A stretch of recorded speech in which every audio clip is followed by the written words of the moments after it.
Phillips Lovecraft, esprit de providence. Il y a des décennies de cela, en une époque que je n'ai jamais connue, un homme est mort un 15 mars. Mourir, on le fait tous bien un jour. C'est bien pour cela qu'on est. On est, puis on meurt. Enfin presque. Entre un état et un autre, il y a tant de mondes qui peuvent s'exprimer. Dans une vie, il y a tant d'univers à explorer. Il suffit de lever les yeux au ciel ou de descendre en soi-même. Alors, un 15 mars, un homme est mort à l'âge de 46 ans, dans la fleur de l'âge de ces messieurs, dirons-nous. Derrière lui, il n'a pas laissé d'héritier ou d'héritière légitime. Par contre, c'est une progéniture monstrueuse qu'il a laissé pulluler. Je crois en entendre une. Si quelque chose subsiste de vous dans les interstices du temps, approchez. Ce soir, j'invoque votre souvenir. Howard Phillips Lovecraft. Esprit, esprit, es-tu là?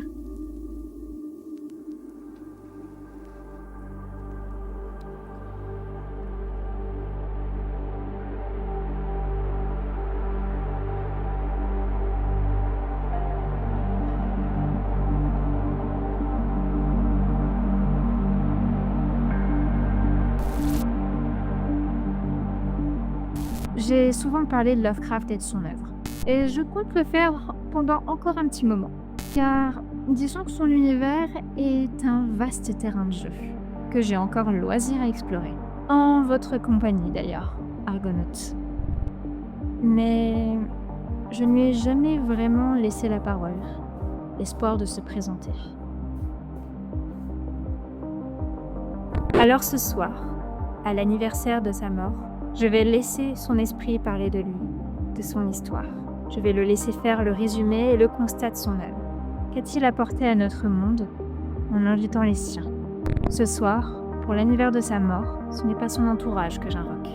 Bienvenue à New Providence, je suis Mara Laraona et je serai votre guide tout au long de notre visite.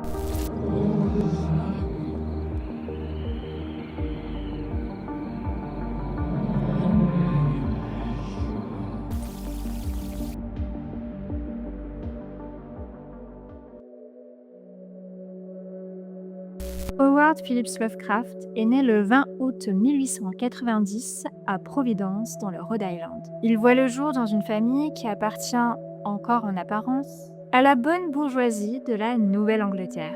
La maison familiale, vaste et élégante, incarne ce passé colonial que l'Amérique est en train de doucement abandonner. Mais derrière les façades respectables, la fragilité est déjà là. Son père, Winfield Scott Lovecraft, est interné en hôpital psychiatrique alors que Howard n'a que 3 ans. Il n'en sortira jamais et meurt quelques années plus tard. L'enfant grandit donc dans une atmosphère marquée par la maladie mentale, le silence et les non-dits. Sa mère, Sarah Susan Phillips Lovecraft, devient la figure centrale de son existence. Protectrice à l'excès, anxieuse, parfois instable, elle entretient avec son fils unique un lien fusionnel et étouffant. Autour d'eux gravitent également les tantes maternelles, mais surtout le grand-père, Whipple Van Buren Phillips. Ce grand-père joue un rôle déterminant. Homme cultivé, amateur de littérature, il raconte aux jeunes Lovecraft des histoires peuplées de créatures et remplies d'artefacts anciens.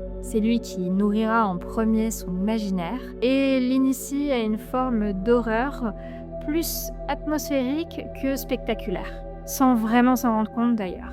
Dans la bibliothèque familiale, l'enfant découvre les classiques anglais, la mythologie et les récits antiques. Le goût du passé, des ruines des civilisations disparues s'ancre très tôt. Lovecraft se trouvera être un enfant fragile, souvent malade. Du moins, c'est ce que disait sa mère. Certainement pour le garder pour elle et auprès d'elle. Alors, ses problèmes de santé et son tempérament introverti vont largement mettre quelques bâtons dans les roues dans son parcours scolaire. Il fréquente l'école de manière irrégulière et passe de longues périodes à étudier seul. Cette éducation, en grande partie autodidacte, forge un esprit érudit, mais aussi isolé. où il se passionnera pour l'astronomie, au point de publier des petits journaux amateurs scientifiques, ainsi que pour la chimie et la poésie. Avant même d'être un auteur d'horreur, il est un rêveur tourné vers les étoiles, fasciné par l'immensité du cosmos. L'équilibre précaire de son univers s'effondre au moment où son grand-père meurt et que la fortune familiale se dilapide petit à petit, disparaissant, avec le souvenir de ce vieil homme. La grande maison familiale devra donc être vendue. Et ça l'a franchement traumatisé, paraît-il. La famille devra déménager dans un logement plus modeste. Pour le jeune Howard, cette chute sociale est une blessure profonde. Elle alimente chez lui une nostalgie tenace d'un âge d'or imaginaire, celle d'une Nouvelle-Angleterre aristocratique, stable et hiérarchisée. Cette nostalgie deviendra un des moteurs de son œuvre d'ailleurs, mais aussi l'une des sources de ses positionnements idéologiques les plus problématiques. Malgré ses ambitions intellectuelles, Lovecraft n'obtiendra jamais de diplôme universitaire. Des crises nerveuses et une instabilité psychique l'empêchent de terminer ses études secondaires. Et l'idée d'une carrière académique s'évanouit. Il vivotera grâce à des travaux d'écriture, révision de textes pour d'autres auteurs, articles, poèmes publiés dans des cercles amateurs. Il devient une figure active du journalisme amateur, correspondant abondamment avec des dizaines d'auteurs comme lui. Cette correspondance, des milliers de lettres, constitue aujourd'hui une part essentielle de son héritage. Sa carrière commence à prendre un tournant différent lorsqu'il commence à publier dans le magazine pulp Weird Tales. C'est là que paraissent certaines de ses nouvelles les plus célèbres. Il n'y gagnera jamais véritablement sa vie, mais il y trouve un espace d'expression et un lectorat fidèle. Autour de lui se forme peu à peu un cercle d'auteurs qui partagent des idées, créatures et références dans une sorte de laboratoire collectif imaginaire de l'étrange. En 1924, il épouse Sonia H. Davis et s'installera à New York. L'expérience n'est pas du tout concluante. Lovecraft supporte très mal la vie urbaine, la diversité, le tumulte de la métropole. Lui qui idéalisait les vieilles cités coloniales, là pour le coup, il se retrouve un petit peu désemparé avec tout ce bruit venant de la ville. Et surtout le cosmopolitisme. Le couple se délie donc et Howard retourne à Providence, ville qu'il ne quittera plus vraiment.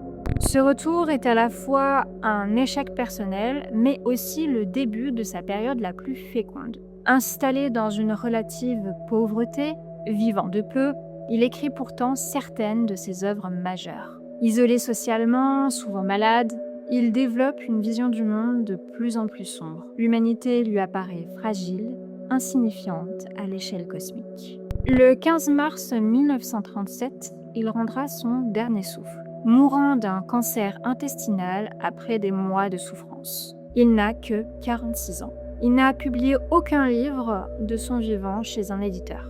Son nom reste cantonné au cercle de la littérature pulp. Rien, absolument rien, ne laissait présager qu'il deviendrait un des auteurs les plus influents du XXe siècle. Et c'est peut-être là que réside le premier mystère Lovecraftien. Comment un homme aussi marginal, aussi précaire, aussi tourmenté, a-t-il pu engendrer un imaginaire capable de transcender les décennies et les genres? Alors, avant même de parler de monstres et de dieux anciens, une question s'impose. Qu'a-t-il fait depuis sa petite chambre de Providence pour que son ombre s'étende si loin?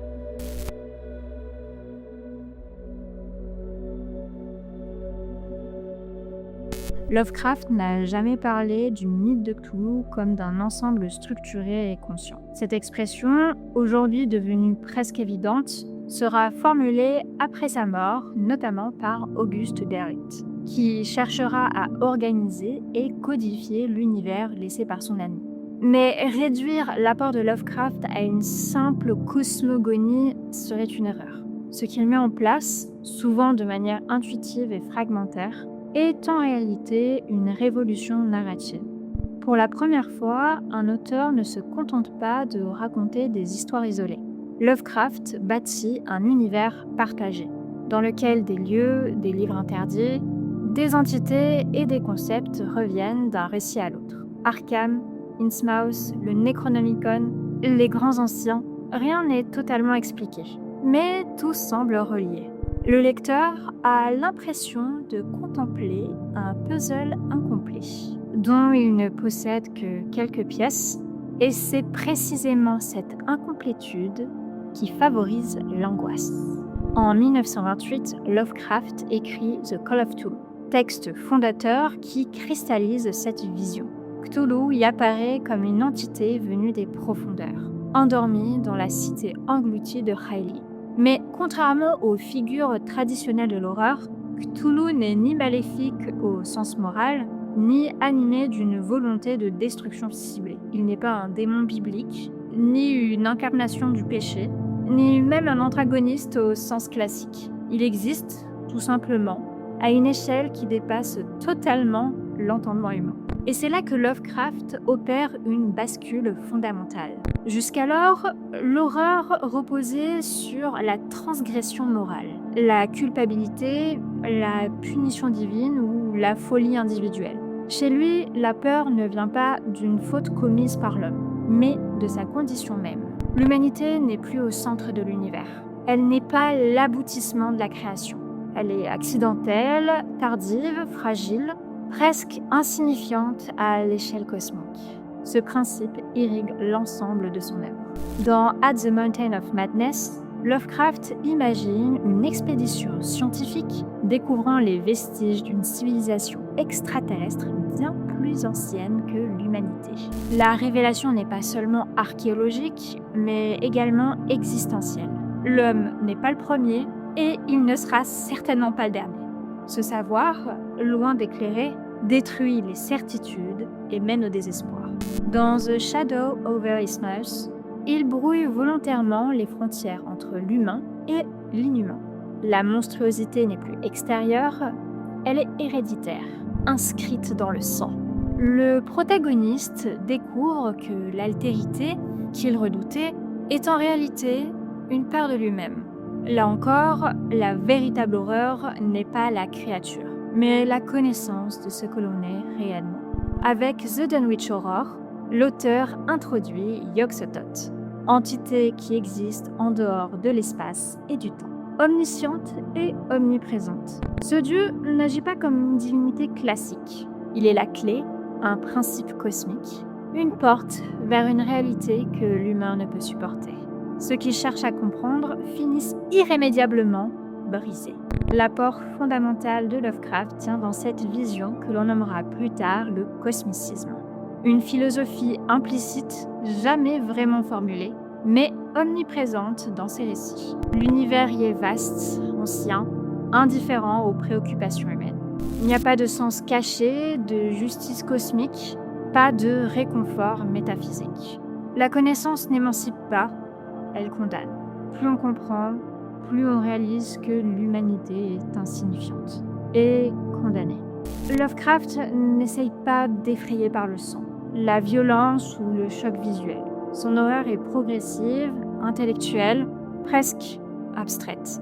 Il fait peur avec ce qui échappe au langage, avec ce qui ne peut être décrit sans trahir sa véritable nature. Les descriptions sont volontairement floues, contradictoires, incomplètes, parce que l'esprit humain n'est pas équipé pour appréhender ce qu'il entrevoit. En transformant l'inconnu en vertige métaphysique, Lovecraft ouvre une voie totalement nouvelle à la littérature de l'imaginaire. Avant lui, certains avaient suggéré l'insignifiance de l'homme face à l'univers. Mais personne ne l'avait incarné avec une telle cohérence, une telle persistance, une telle puissance évocatrice. Et ce vertige-là, une fois ressenti, ne disparaît jamais complètement.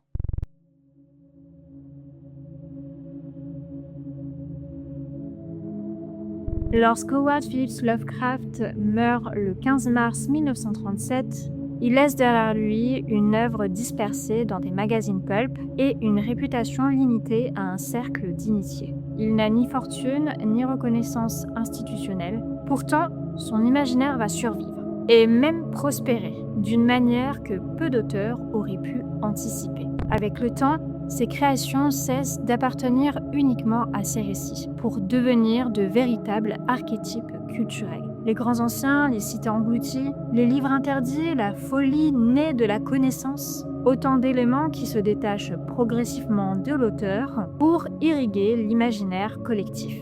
L'horreur cosmique n'est plus simplement un genre littéraire. Elle devient une esthétique, une atmosphère, une manière de raconter le monde. Le jeu de rôle Call of Cthulhu est l'exemple le plus frappant.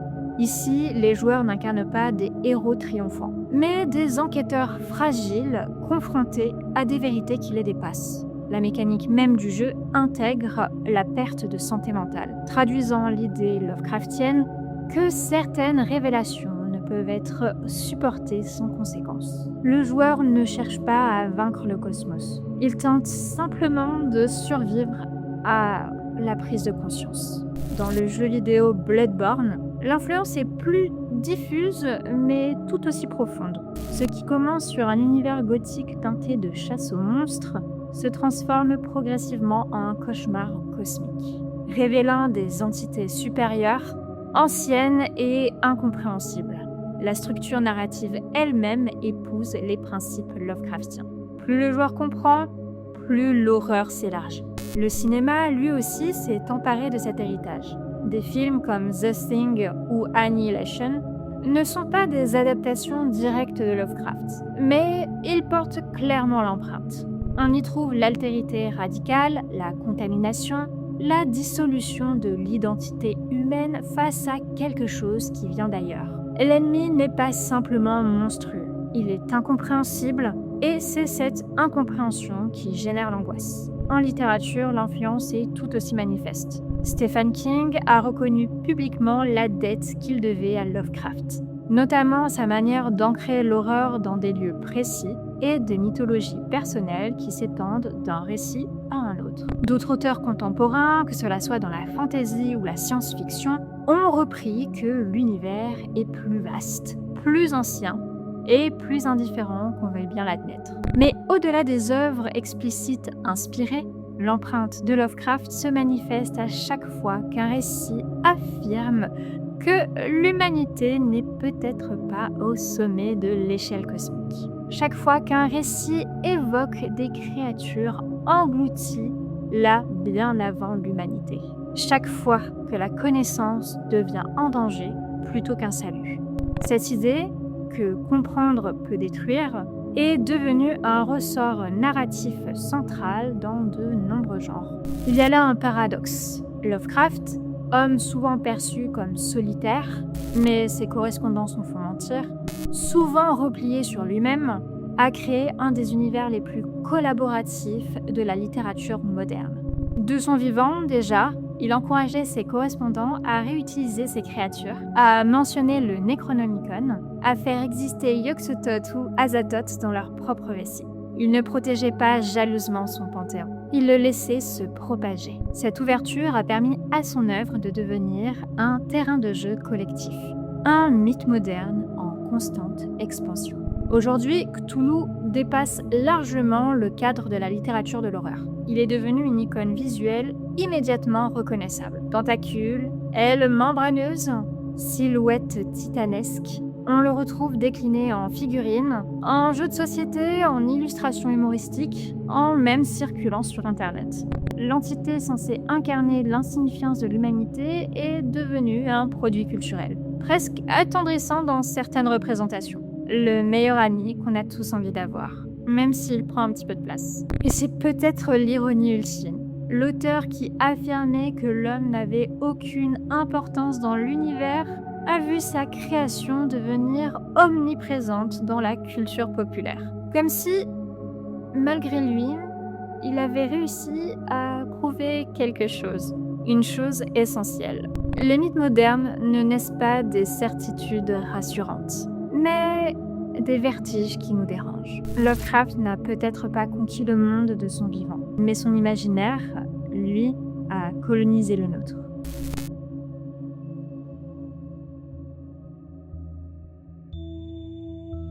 Mort un 15 mars 1937, convaincu d'avoir échoué, ou du moins de n'avoir laissé qu'une trace marginale, Lovecraft vous voilà convoqué, résumé, disséqué. Un homme né à Providence, mort presque oublié, et qui pourtant a laissé derrière lui une onde de choc, dont nous ressentons encore les vibrations. Entre sa naissance et sa mort, quelque chose s'est ouvert, une brèche. Une fissure dans notre manière de voir le monde. Certaines œuvres ne naissent pas pour leur époque. Elles attendent, elles patientent dans l'ombre, comme des yeux endormis, jusqu'à ce que le monde soit prêt à les entendre. Lovecraft n'a pas offert de héros triomphants ou de récits consolants. Il n'a pas cherché à rassurer. Au contraire, il a retiré le sol sous nos pieds, comme le sable au désert. Il a osé formuler une idée que la modernité scientifique murmurait déjà. L'univers n'est pas centré sur nous, il ne nous attend pas, il ne nous juge pas, il ne nous protège pas. Cette pensée, il l'a transformée en sensation, en vertige, en littérature. Présence devenue incontournable, il a donné naissance à une mythologie ouverte, presque organique que d'autres ont prolongée, enrichie, parfois trahie, mais jamais éteinte. Il a apporté une lucidité dérangeante, l'idée que la connaissance peut être dangereuse, que comprendre n'est pas toujours synonyme de salut. Il a donné une forme narrative à l'angoisse face à l'immensité cosmique. Il a permis à nos peurs diffuses, celles de l'inconnu, de l'altérité radicale, de notre propre petitesse, de trouver un langage. La porte ne se ferme jamais tout à fait. Elle demeure entrouverte, comme un livre interdit posé sur une table. Libre à nous de l'ouvrir, libre à nous d'accepter le vertige. L'esprit peut repartir. Et on se dit à la prochaine fois.